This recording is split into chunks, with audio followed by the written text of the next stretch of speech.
Hola, saludos a todos y a todas en este día que estamos de nuevo juntos para seguir adelante con nuestro estudio sobre la Biblia, paso a paso en la Biblia. Hoy vamos a hablar de un tema muy interesante, muy necesario, sobre los diferentes métodos, principios de interpretar la Biblia. Eso es muy importante porque sabemos que la Biblia dice que no viene de ninguna interpretación particular. O sea, nadie puede decir que, bueno, eso es la manera de interpretarlo. No, hay que seguir unas ciertas normas de interpretación. Es una palabra grande que se llama la hermenéutica, pero para nosotros vamos a llamarlo diferentes principios. Hay maneras que, bueno, hasta un poco, pero casi un poco ridículas de que personas han hecho para sacar estudios. Uno es que se abre la Biblia y apunta al versículo y ese versículo es para ti. Entonces una vez bueno, no sé si le dar un chiste, pero alguien apuntó el dedo y lo miró y dice, y Judas se fue y se ahorcó. Y luego, bueno, entonces lo miro a otra parte y apuntó el dedo y dice, vete tú y haz lo mismo. Entonces es una manera, bueno, un poco extrema, ¿no? Pero a lo largo, pues han habido diferentes métodos, o sea, de interpretación incorrectas. Una cosa que insistimos, que la Biblia es libre examen. Es el derecho y el deber de todo el mundo de leer y estudiar la Biblia. La libre interpretación es el derecho de todo el mundo de interpretar la Biblia. Pero no se pueden significar que todas las interpretaciones son igualmente válidas. No es así. Se puede interpretar la Biblia bien o mal, y para interpretarla bien, pues hay que conocer esos principios. De eso vamos a hablar hoy, de unos 10 principios de entender y estudiar y aplicar la Biblia. Empezamos con el principio número 1. No están en orden de prioridad o de importancia, son 10 principios que pueden ser igualmente considerados. El primero que vamos a hablar es la interpretación de la Biblia es una tarea espiritual. Entonces uno tiene que estar en conexión con el Señor, con Dios, con el autor para entenderlo. No importa cuántos diplomas, maestrías, doctorados tengas tú o cualquier otra persona. Esto no va a facilitar que tú entiendas la Biblia. Es la palabra de Dios escrita. Aunque hay que usar la mente, la inteligencia para interpretarla bien, no se trata de un ejercicio intelectual, sino una tarea espiritual. Conviene una actitud de reverencia, de respeto, humildad. Esto lo considero muy importante porque a veces podemos venir a la Biblia con una actitud de soberbia, lo sé todo. Uno tiene que estar preparado a confrontar sus propias creencias cuando vas a la Biblia. Humildad es importante. Y fe. Conviene mucho orar, pedir a Dios que te muestre, y que durante y después, antes, durante y después, ¿no? Porque vas primero para que tú puedas entenderlo, durante el proceso de lectura para que puedas entenderlo, y después para que puedas aplicarlo. Entonces es todo un trabajo espiritual. En 2 de Timoteo 2:15 leemos: procura con diligencia presentarte a Dios aprobado, como obrero que no tiene de qué avergonzarse, que usa bien la palabra de verdad. Gracias. El segundo principio es que hay que buscando el sentido más natural. La inmensa parte de la Biblia es no todo es para interpretar literalmente, pero la mayoría sí. Entonces nuestro recurso inicial es de empezar buscando siempre que que el sentido de un pasaje, de un versículo, sea lo más natural. No hay que buscar lo que se llama, lo que lo refrán, no hay que buscar un gato de 5 patas, ¿no? Normalmente a la Biblia significa lo que parece significar. Hay algunas excepciones, claro, pero no hay que saltar a conclusiones y para buscar otros significados que no existen, ¿no? En algunos casos sí, pero por ejemplo, cuando lo parece significar contradice el resto de la Biblia, cuando lo que parece significar no tiene ningún sentido, y 3, cuando el lenguaje no es literal sino metafórico. Por ejemplo, hablamos la semana pasada de las diferentes metáforas que hay en la Biblia. Pues Jesús, por ejemplo, dijo en una ocasión: yo soy la puerta. Bueno, quiere decir que es una puerta, no es una puerta actual, pero es así. Hay muchos ejemplos en la Biblia, en diferentes interpretaciones que han sido, pues hasta algunos muy mal, de erróneos, pero otros quizás se puede sacar un significado. Pero por ejemplo, la parábola del buen samaritano, la parábola del buen samaritano es de ser interpretada literalmente. Algunos, hasta Agustín y otros, pues lo han interpretado en plan alegórico, diciendo que, por ejemplo, bueno, el viajero que iba andando, eso representaba a Adán, el samaritano representaba a Cristo, la posada donde le llevó, pues, la iglesia, y el dueño del pasado significa es el Papa, ¿no? Realmente esa y muchos más, no sean para ser interpretados de manera alegóricos, son literales. Entonces, el primer paso es de siempre pensar, bueno, estoy leyendo un capítulo, esto al no ser que eso es obvio, voy a interpretar esto en manera literal, natural. Muy bien, ahora pasamos al tercer principio. Cada parte de la Biblia debe ser interpretada a la luz de toda la Biblia. Eso quiere decir que hay 66 libros que componen toda la Biblia, por 40 personas diferentes, en lugares diferentes, y a lo largo de 1,5 milenios, 1500 años más o menos, entre Moisés y el apóstol Juan, que son el primer y el último escritor, que pensamos que sea así. Pero hay solo un autor, y eso es el Señor, el Dios, autor divino de toda la Biblia. Por eso, y sin negar las características propias de cada autor, hay en la Biblia una coherencia interna, y esto es increíble, hay que estudiarla para ver, que refleja la coherencia de Dios mismo. No sé, es increíble observar esto. En la Biblia hay paradojas y aparentes contradicciones. Pero no puede haber contradicción en el sentido de afirmaciones o enseñanzas totalmente incompatibles entre sí, porque si fuera así, sería decir que Dios es incompatible o que dentro de su ser, ¿no?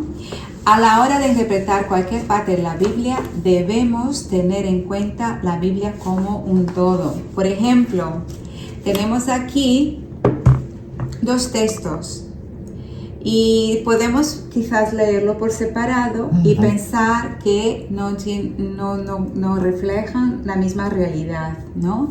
Por ejemplo, de Marcos, como hemos dicho, los evangelios reflejan la manera que estos escritores observaban la vida de Cristo, ¿no? Y en Marcos leemos que cuando estaba en la cruz, eso escribe Marcos: el Cristo, Rey de Israel, descienda ahora de la cruz, alguien le decía, para que veamos y creamos.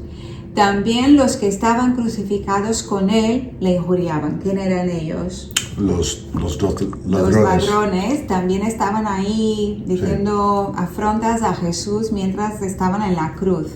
Después vamos a Lucas y así dice: y Jesús decía, Padre, perdónalos porque no saben lo que hacen. Y repartieron entre sí sus vestidos echando suertes. Que estos son los soldados romanos hacían esto. Y enseguida, el 43 dice, entonces Jesús le dijo, esto es al ladrón, a uno de ellos, de cierto te digo que hoy estarás conmigo en el paraíso.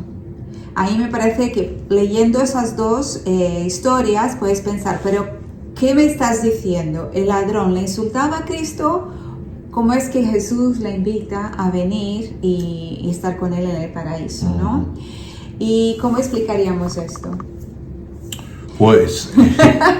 Te lo explico yo si quieres. No, se explica porque qué es lo que hubo pasado, porque parece como es una contradicción. Se puede, y todos los pasajes que son así, pues se pueden reconciliar. ¿Qué es lo que entendemos? De que en el paso al principio, pues sí, la verdad, los dos estaban insultándole a Cristo. Pero luego lo que podemos concluir con 100% seguridad es que cuando escucharon, Jesús pronuncia las palabras, Padre, perdónalos porque no saben lo que hacen, pues al ladrón, a uno de ellos, pues escuchó y tomó a pecho esas palabras, se dio cuenta quién era Jesús y se entregó, puso su fe en él. Acuérdate de mí en el día de paraíso, acuérdate cuando entres en el paraíso. Y Jesús dijo, pues sí, estarás conmigo. Entonces lo que podemos concluir es que así se puede reconciliar esto de que sí, al principio los dos se estaban insultando, pero luego cuando escucharon esas palabras, que uno de ellos se arrepintió y se entregó a Cristo. Muy bien. Ahora es el cuarto. Bueno, el cuarto principio es hay que interpretar cada texto dentro de su contexto histórico. Esto conlleva mucho, pero es importante seguir estas normas de pensar en tales cosas. Por ejemplo, ¿quién escribió este libro?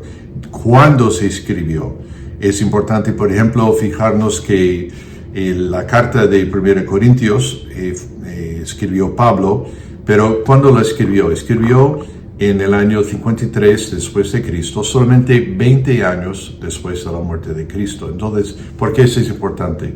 Porque las cosas que dijo Pablo, creemos que en primer lugar que la Biblia, no importa si fueran 20 años o 200 años después que es la palabra de Dios. Pero por si alguien dudare sobre esto, pues se puede, las cosas que dijo Pablo sobre Jesucristo, lo que afirmó, lo que dijo, pues muchos de los que habían estado con Cristo, por ejemplo, apareció a 500 en una ocasión, y ciertamente muchos de esos 500 todavía estaban vivos cuando Pablo escribió, y que si no fuera verdad, pues había muchas oportunidades para refutar y para llamar atención a la falsedad de esas palabras escritas de Pablo. Entonces la fecha es importante también. ¿Para quién escribió la carta? ¿En qué circunstancias lo escribió? Importante saber que la carta de Filipenses con el tema de gozo, unos 18 veces, es sumamente importante, pero nos es importante saber de dónde se escribió. Desde la cárcel de Roma, del lugar, un pozo oscuro, húmedo y feo. Nos enriquece saber esto. También con qué intención o propósito se escribió la Biblia, ese pasaje, la carta. Y cómo entenderían aquellos primeros oyentes o lectores. Hay un dicho que es muy importante: texto sin contexto resulta en pretexto. Por lo tanto, cuando miramos un pasaje, un libro, una carta, pues de entender esos contextos en que fue escrito históricamente. Muy bien. El siguiente es, hay que interpretar cada texto dentro de su contexto literario. Si conocemos el programa de ordenador de Google Earth, sabes cómo funciona, ¿no? Empiezas por el planeta y va disminuyendo, va hasta el país, la ciudad, tu barrio, la calle, y hasta mismo puede ver la foto de tu casa, ¿no? Ahora imagínate lo que hicieras al revés, que empezaras fijándote en tu casa, después vas abriendo imagen y es la calle, el barrio y la ciudad, etc. Pues eso sería como analizar un texto bíblico en el contexto literario. Por ejemplo, si este fuese Juan 3:16 que os leo, porque de tal manera amó Dios al mundo que ha dado a su Hijo unigénito para que todo aquel que en él cree no se pierda, mas tenga vida eterna. Empezarías fijándote en el contexto inmediato.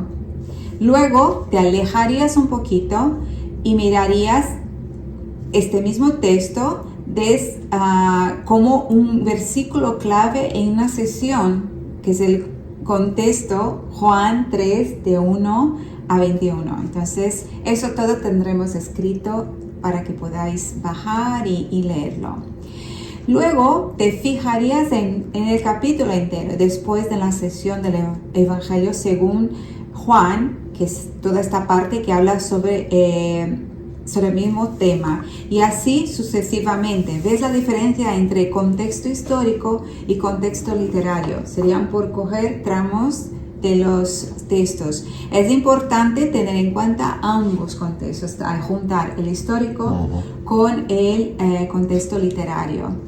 Y es importante decir aquí, esto es extra, que las divisiones de la Biblia, no es que cuando se escribieron se pusieron capítulos, versículos, entonces a veces tienes que ir un poquito, porque a veces termina la misma historia, termina en un capítulo, por ejemplo 1, los últimos 2 versículos son parte de la historia que se va a contar en el capítulo 2.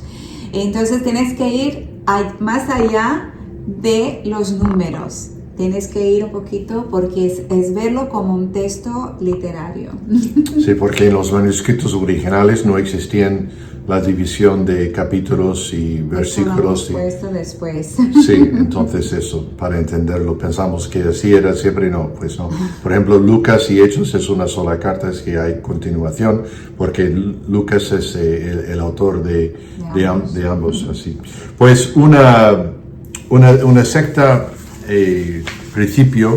un sexto principio de la interpretación es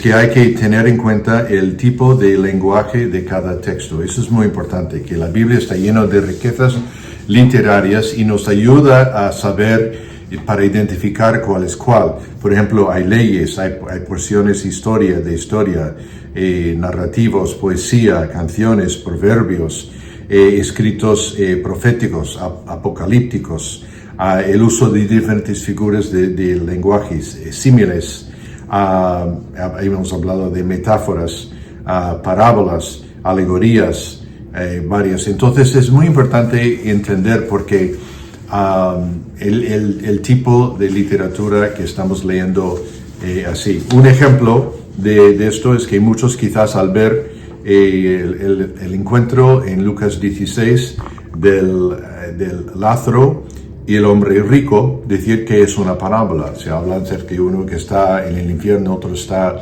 pues en el paraíso, en el regazo de Abraham.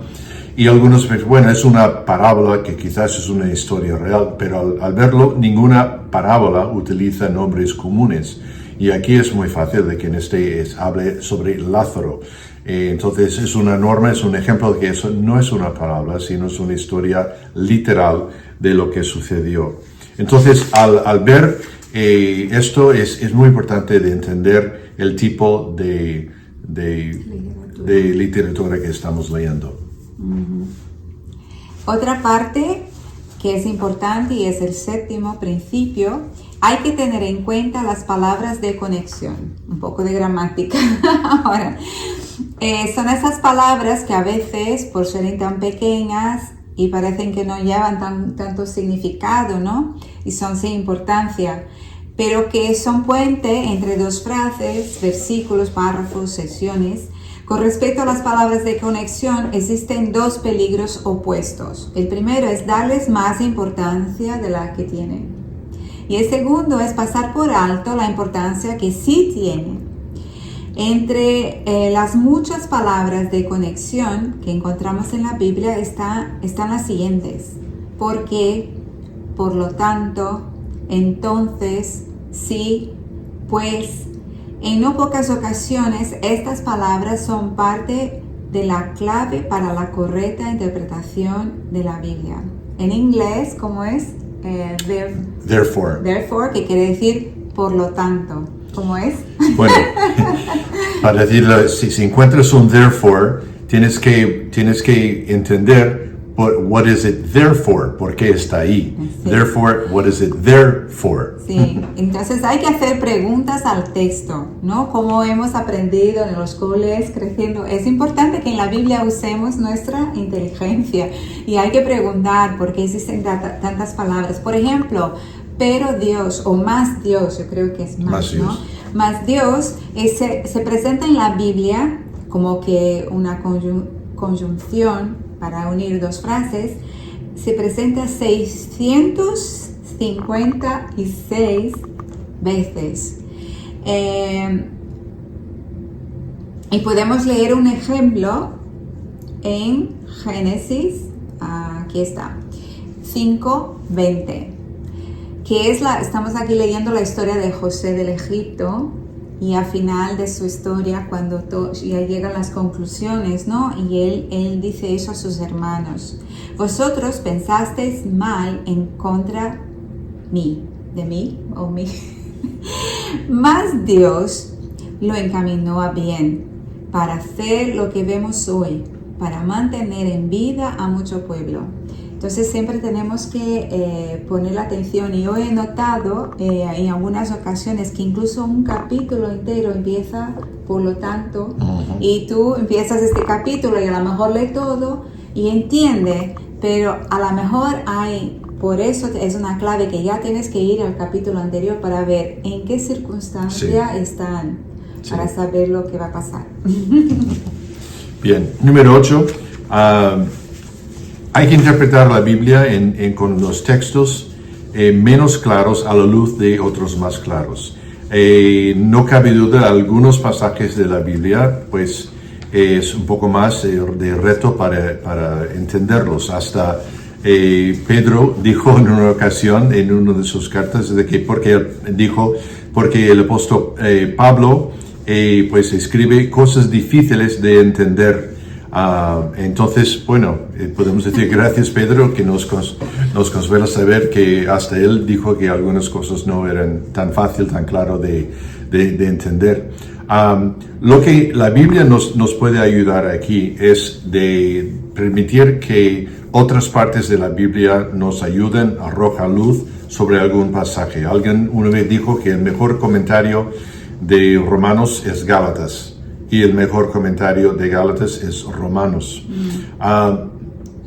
Hay algunos pasajes, y aquí volvemos al refrán, que si sacamos un contexto, o sea, un texto de su contexto, es pretexto. Y parte de ese contexto no solamente lo que dice, pero lo que dice todo el consejo de la Biblia. Un ejemplo, y ha sido de no poca controversia tras los siglos, es cuando Jesús dijo en Mateo 16, tú eres Pedro, y sobre esta roca edificaré mi iglesia. Si sacamos eso solamente por todo, entonces pues llegamos a la conclusión que, bueno, Pedro es la fundación de la iglesia. No es así. Cuando miramos otros pasajes, por ejemplo, no lo vamos a leer ahora, pero en 1 Corintios 3:11, Efesios 2:20, Hebreos 6:1 y 2, 1 de Pedro 2:4-8, vemos que realmente la fundación de la iglesia no es Pedro, sino es Jesucristo, lo que tiene sentido, ¿no? No se va a fundar lo que es la iglesia sobre una persona, sobre Jesucristo, el Hijo de Dios. Entonces, debemos en nuestra lectura, el estudio de la palabra de Dios, pues permitir que otros pasajes nos ayudan a aclarecer, a derramar luz para entendernos, para ayudarnos a entenderlos mejor. Incluso este texto, si lees más de ello, no solamente este versículo, tienes mejor idea de lo que está diciendo Jesús. Pero ahí dejamos como tarea para que podáis encontrar que está en ¿en qué libro está? En Mateo 16. pues ahí a buscarlo. La siguiente, que es muy interesante también, es que es el número 9 ahora. Hay que tener en cuenta la versión original de cada texto. Las Biblias que usamos son traducciones de las lenguas originales y a veces son traducciones de otras traducciones. Y es como esto de contar el mensaje, puede ir perdiendo un poco el significado al final, ¿no? De la línea.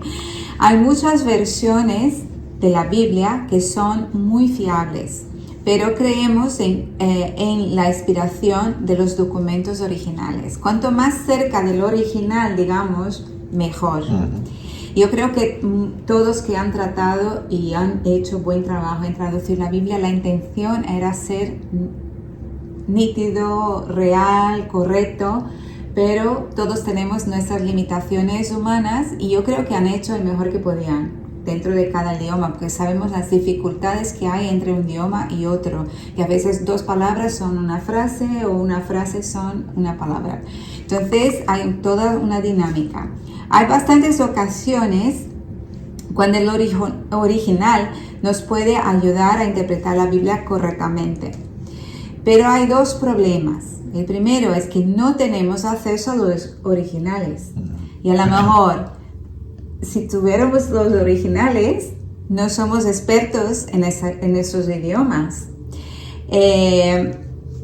Pero por parte positiva también existen tres hechos. Existen versiones de la Biblia muy fieles a los originales. Esta gente ha trabajado mucho, han estudiado, la gente que ha traducido estudian mucho, contextualización, todo para que sea lo más claro para quien lo lea y más cerca del original. Existen tantos manuscritos de la Biblia, miles de manuscritos, y que podemos tener mucha confianza en las Biblias que usamos. Existen cada vez más ayudas como comentarios bíblicos, diccionarios bíblicos, Biblias interlineales en la internet que nos pueden acercar más al texto original. Por ejemplo, podemos tener el ejemplo de Juan 1:8. ¿Es primero de Juan o Juan? Es primero de Juan. Ok, primero de Juan, eso pensaba, pero lo escribí mal. Que dice: si decimos que no tenemos pecado, nos engañamos a nosotros mismos y a la verdad no está en nosotros. Eso quiere decir que tenemos pecados, ¿no? Después, el mismo autor, más tarde, escribe: sabemos que todo aquel que ha nacido de Dios no practica el pecado, pues aquel que fue engendrado por Dios le guarda y el maligno no le toca. Quiere decir que si seguimos a Cristo, pues no pecamos. Entonces, ¿en qué conclusión llegamos? ¿Somos pecadores o no somos pecadores? ¿No? Y entonces, cuando se va al original griego, ¿verdad? Sí, va al original, este verbo que dice no practica el pecado es un verbo en progresivo. Quiere decir, no continúa practicando el pecado. Quiere decir, nos tiene una visión muy clara de cómo somos. ¿Somos pecadores? Sí, somos pecadores, pero no vivimos pecando. Pecamos de vez en cuando y pedimos perdón y el Señor nos perdona, pero no es una vida de costumbre, de voy a pecar porque voy a pecar. No, porque ya no podemos. Tenemos el Espíritu Santo que nos ayuda a decir no al pecado. Entonces, es la diferencia que a lo mejor leemos uno, digo, tú no eres pecador, y en el otro sí que pecas y no sabes, la Biblia se está contradiciendo. No, tenemos que ir un poquito al original y vemos que no, que solo es un complemento. Es lo mismo que decir, somos pecadores pero no vivimos en el pecado. Gracias. El décimo y último principio de interpretación es hay que tener en cuenta la dimensión cristológica. ¿Esto qué quiere decir esto? Pues sabemos que el Antiguo Testamento, todos los autores apuntaban pues al futuro en Jesucristo, a la cruz, y los autores del Nuevo Testamento pues apuntaron hacia atrás. Y entonces el mensaje, hasta Cristo dijo, todas las escrituras hablan de mí. Pero aun con eso debemos tener cuidado en una dimensión de evitar dos peligros. Y el primero es el peligro de no ver a Cristo donde Él está. Y el segundo, el peligro de creer ver a Cristo donde quizás no esté. ¿Y cómo podemos evitar estos dos peligros? Uno, aplicar los demás principios de interpretación. Dos, ver cómo los escritores del Nuevo Testamento interpretan el Antiguo Testamento. Tres, evitar la alegoración gratuita, la que no contenga ninguna base sólida. Cuatro, buscar paralelos verbales claros entre textos bíblicos y el Señor Jesucristo. Y cinco, distinguir entre la intención del autor, el significado para los lectores originales y una posible dimensión cristológica.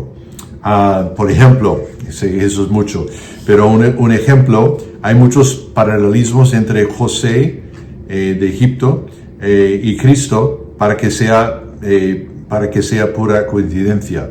Pablo da una interpretación cristológica en una serie de acontecimientos entre tiempos de Moisés y los israelitas. Pero no hay pruebas claras de que el cordón, por ejemplo, aquí es un ejemplo donde Cristo parece que, pero no está. El cordón de Rahab que colgó de la ventana de Jericó, como era roja, algunos dicen, eso es una evidencia, eso representa la sangre de Cristo. No. Era realmente de una coincidencia que eran del mismo color, no se refiere a eso. También algunos se refieren de que el libro de Cantar a Cantares se presenta en una manera alegórica el amor entre Cristo y su iglesia.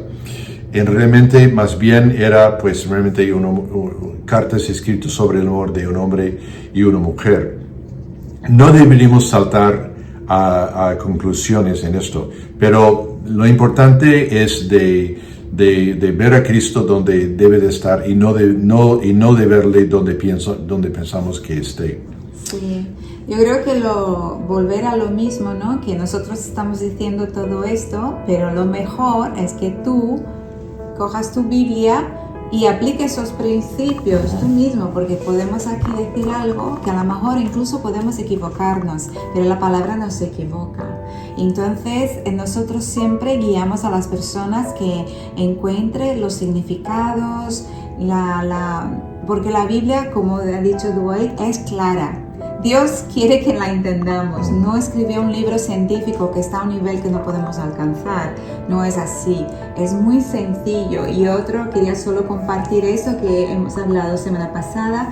¿Cuánta gente alrededor del mundo no tiene ningún nivel de educación, no han estudiado, casi mal pueden leer, pero la lectura de la Biblia lo entienden y Dios les habla y ellos practican los principios enseñados por la Biblia y tú hablas con ellos, tienen una sabiduría? ¿Por qué? Porque retienen la sabiduría de Dios, que es la verdadera sabiduría.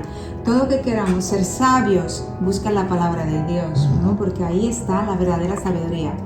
Y esto quería dejar, pero bueno, yo creo que sería importante esto. Sí, bueno, para conclusión, pues esos principios, importante de seguirlas, ¿no? No debemos saltar a conclusiones. Lo que han hecho algunos, pues con la nueva tecnología, pues igual aviso de que sacan un discurso de un político y editan pues ciertas palabras y lo ponen así y lo mezclan sus palabras para decir un remix de sus palabras y significa pues otra cosa totalmente, o hacen chistes y bromas de la situación. Pues hay algunos que mensajeros, hasta teólogos o pastores también hacen algo parecido con las palabras de la Biblia. Hacen un remix donde no deberían de hacerlo, ponen palabras en la boca de Jesús o en la boca de los autores que realmente no está ahí. Entonces, por lo tanto, la importancia de seguir esos principios de interpretación de la Biblia. Y así llegamos al final de este estudio para esta semana.